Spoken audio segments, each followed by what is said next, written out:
Please avoid the mistake of not doing your research about what are the postgraduate work opportunities. Network and seek advice.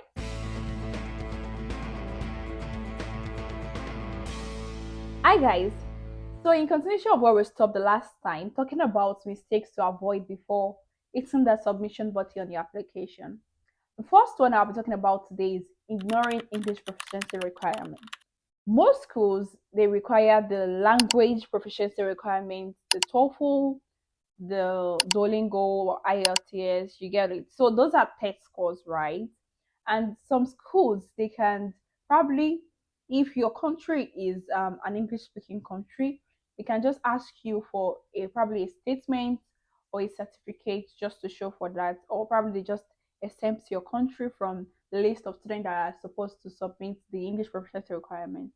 Ensure that you've addressed this very well. Make sure you've confirmed that the school that you're applying to is not asking you for a test score. If you do not have a test score, know what they are asking for. There's difference between test scores, there's difference between statements, and there's difference between like a school exempting your country from submitting an English proficiency. So know the difference between this. If you probably, if they're asking you for a test score, when I mean test score, the Duolingo, IELTS, or TOEFL, and you submit just a certificate, your application might not be reviewed.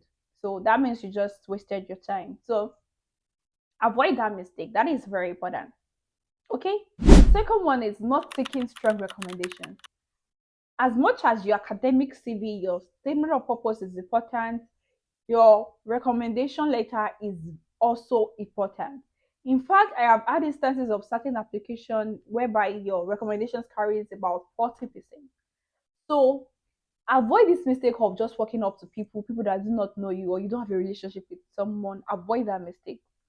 Use people that they can talk about you, your professors, your lecturers, employees that have worked with you, and this is relevant to the course you're applying to. This is going to ensure that you are submitting, like the people, they can write something about you. They know you. They can talk about your abilities and your potential for grad school success. Also, give them enough time. So let them know in advance, and this will help them write a strong and a thoughtful letter of recommendation for you. You get my point. Another mistake you want to avoid is applying to just one program. This is very important. In order to have a balanced approach, you can apply to at least 3 to 5 programs. At least you need a yes, right? You just at least you need one offer. So applying to 3 to 5 programs will help you, will save you the stress. Let's say you get a rejection in one, at least you have something to fall back to. So don't just say, oh, I'm just going to apply to one program and that is it. Of course, people get it like that, but just to like not putting your egg in one basket, apply to at least 3 to 5 programs. And these are programs that align with your research interests. You meet their requirements, you've done your research, and you're good to go. The next one I'll be talking about is not networking or seeking advice. Avoid this mistake.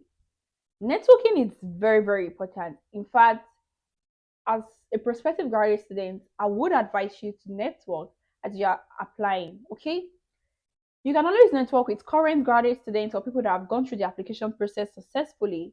You can always seek for advice from them, and they will be able to give you insight about what you need to do, what you need to know, what you should avoid, and that is going to save you a lot of stress, a lot of mistakes to avoid as well. You understand my point? So, network and seek advice. Very important. The last one I will be talking about is overlooking postgraduate work opportunities. This is something I've actually realized that a lot of people do not put in place when applying to graduate school. Okay, please avoid the mistake of not doing your research about what are the postgraduate work opportunities, what are the possibilities of you getting probably internship experience and stuff like that. Do your research very well before you apply to that program. This will save you a lot of stress and it will help you plan your future very, very well. Okay guys, I hope this was helpful. If so, please like this video, drop a comment for me. If you have any questions, drop your question in the comment section. And if you're yet to watch the previous video where I talked about the first 5 points about mistakes to avoid, make sure you watch that. That can save you a lot of stress, you understand. And to my returning subscribers, to those that are just watching us. Thank you guys. If you're here to subscribe, please subscribe and turn your notifications on so you don't miss it when I drop the next video. It's your girl, Olamide Mercy, and I will see you in my next video. Bye.